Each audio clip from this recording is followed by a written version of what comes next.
क्योंकि जो माया है ये प्रोडक्ट नहीं है कोई, ये ब्रह्मन का प्रोडक्ट नहीं है कोई। क्यों? क्योंकि ये अनादि है। अब देखो यहाँ पे थोड़ा सा इसको पकड़ना पड़ेगा, इसको थोड़ा सा। ब्रह्मन भी ये अनादि हो गया और माया भी अनादि हो गया।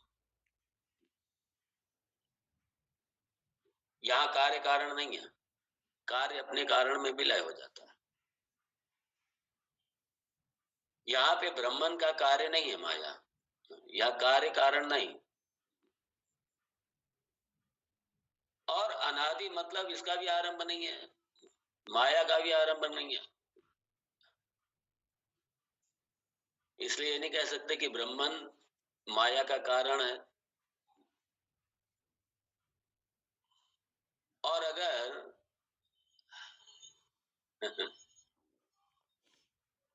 ब्रह्मन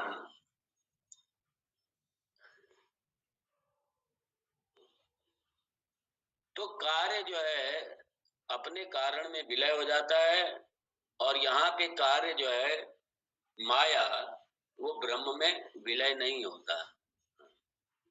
क्यों? यहाँ पे कार्य कारण जैसा, इसलिए भगवान जो है, ब्रह्म जो है, वो कार्य कारण से परे है। कारण कारण जो माया है ये सारे जगत का कारण तो है,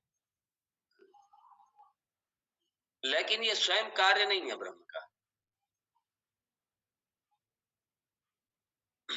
इसलिए यहाँ कार्य कारण संबंध दोनों का नहीं है।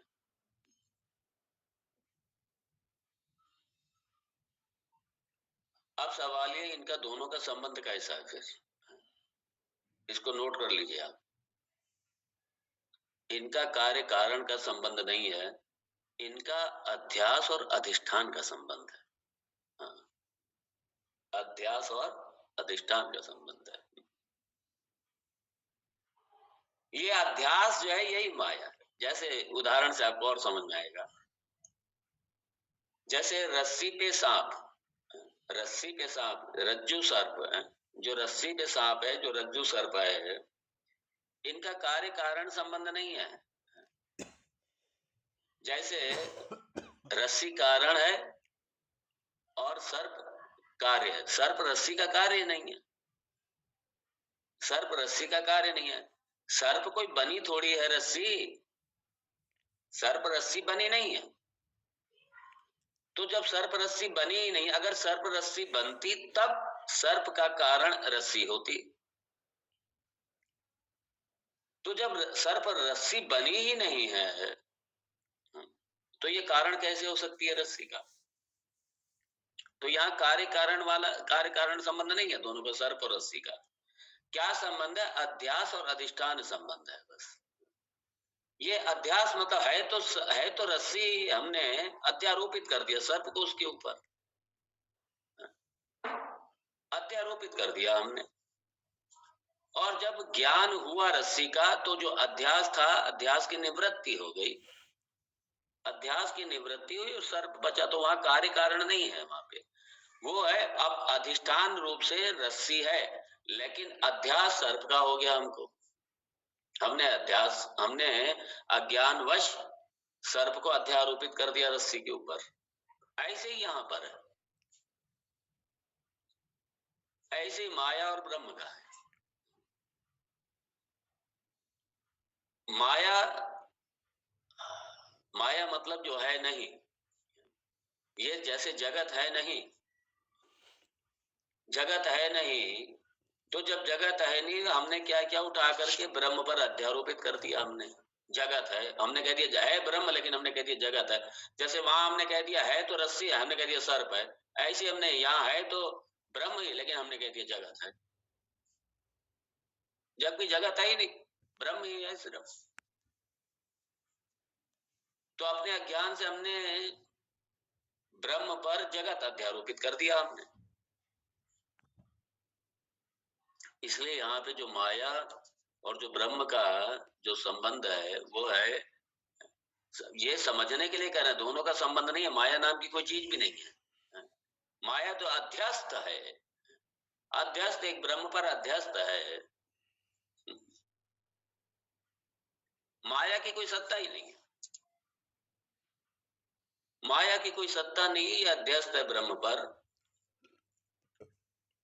तो ये जो माया है, ये जैसे सर्प जो है रस्सी से, रस्सी से सत्ता ले ली उसने।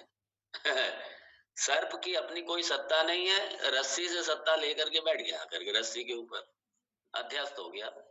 ऐसी माया की कोई सत्ता नहीं है, माया ने भी उधार की ले ली सत्ता, किससे? ब्रह्म से ही सत्ता लेकर के ब्रह्म पर ही अधिष्ठित हो, ब्रह्म पर अध्यस्त हो गई माया। और जो माया का जो कार्य है जगत, क्योंकि माया कारण है, माया मतलब ये अज्ञान कारण है मूलतः, है। तो इस अज्ञान की वजह से ये पूरा जगत हमने जो इसका जगत जो माया का कार्य है, जो अज्ञान का कार्य है, वो हमने उठा करके ब्रह्म पर अध्यारोपित कर दिया।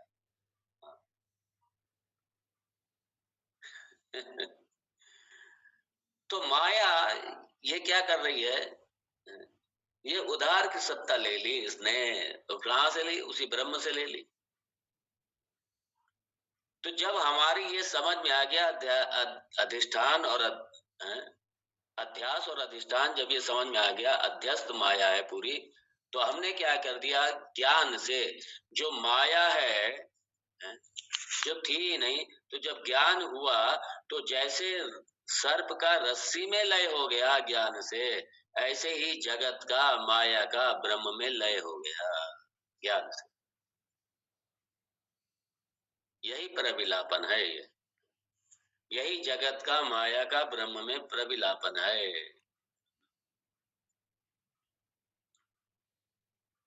तो माया अब जैसे सर्प कहीं गया नहीं, सर्प चला नहीं गया कहीं, बाधित हो गया, सर्प था ही नहीं, अज्ञान की निवृत्ति हुई, सर्प था ही नहीं, सर्प है ही नहीं, था भी नहीं और रह भी नहीं, रहेगा भी नहीं। ऐसे ही ज्ञान से क्या हुआ? ये माया का क्या हुआ? बाध हो गया, माया बाधित हो गई, माया का नाश हो गया, बाधित हो गई। तो या ये कह लीजिए माया का लय हो गया, माया का लय हो गया।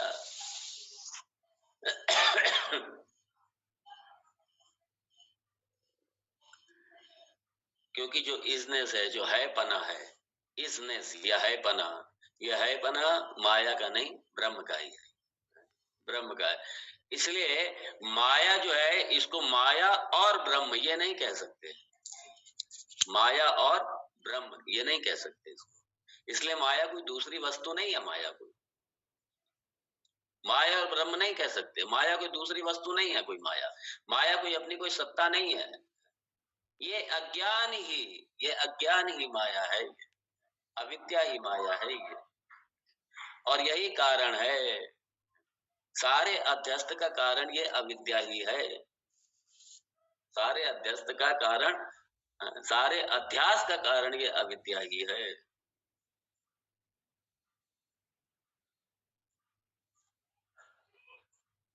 क्योंकि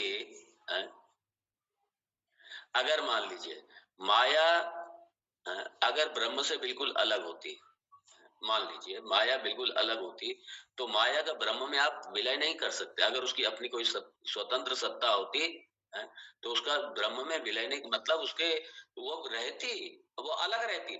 अगर सर्प की कोई अलग सत्ता होती रज्जू से, तो सर्प अलग रहता वहां पे। तो माया की अपनी कोई अलग सत्ता नहीं है।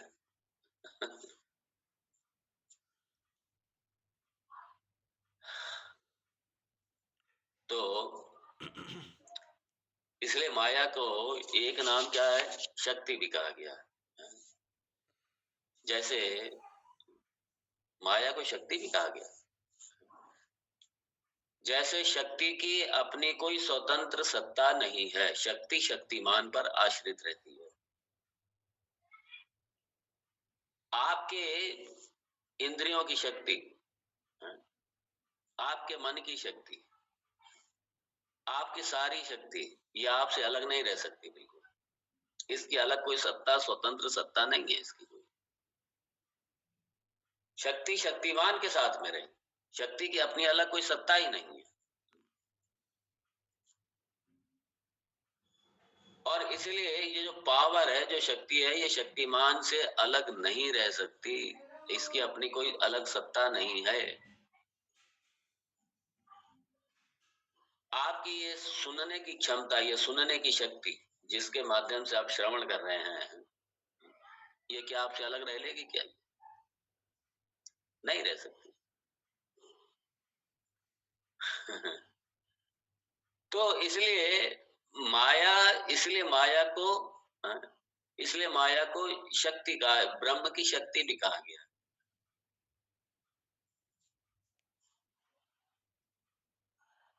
मतलब और ये इसको इस तरीके से समझ लीजिए कि ये समझाने के लिए कहा गया है, माया की अपनी कोई स्वतंत्र सत्ता नहीं है, शक्ति की अपनी कोई स्वतंत्र सत्ता नहीं है।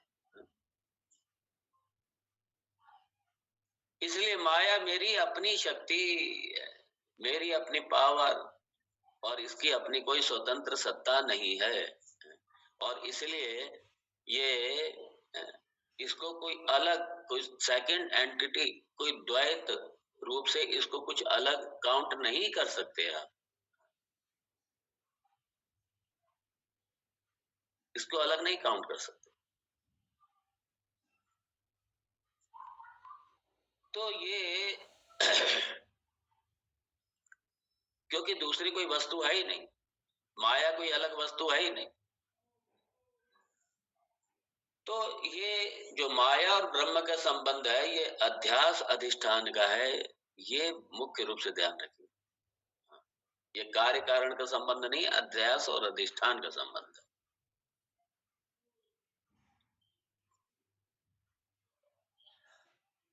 और इसी को अगर इसी वेदांत, इसी ओमकार की, ये आ उ और मां की, अगर इस पूरी प्रक्रिया को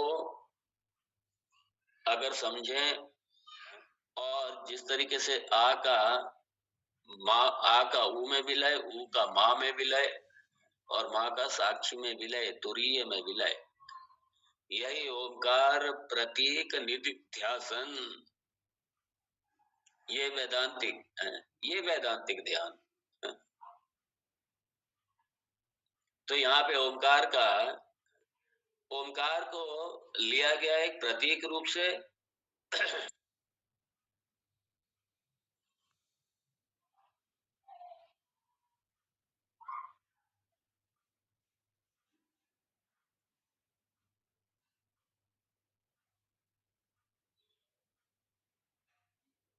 तो ओमकार को यहाँ प्रतीक रूप से लिया गया। और ये जो माकार है, जो सूक्ष्म प्रपंच है, ये जो कारण प्रपंच है, ये साइलेंस में इसका विलय हुआ। और ये जो साइलेंस है, ये जो साइलेंस है, यही अंत में तुरीय, ये तुरीय रूपी जो साइलेंस है, वो यही ब्रह्म है, यही सबका साक्षी, यही सबका साक्षी। अब यहाँ पे श्लोक देखिए, पूर्वम समाधे अखिलम विचिंतयेत। अखिलम, संपूर्ण जगत को, सारे ब्रह्मांड को क्या करो? तो पूर्वम समाधे, समाधि के पूर्व, यहाँ समाधि मतलब निधिध्यासन रूपी समाधि, निधिध्यासन से पूर्व, निधिध्यासन के अभ्यास से पूर्व।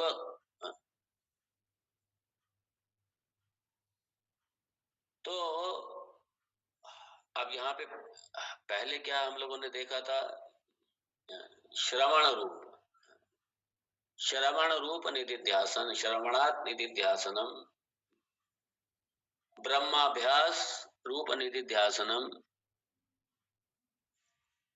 और ये समाधि अभ्यास रूप निधिध्यासनम। तो ये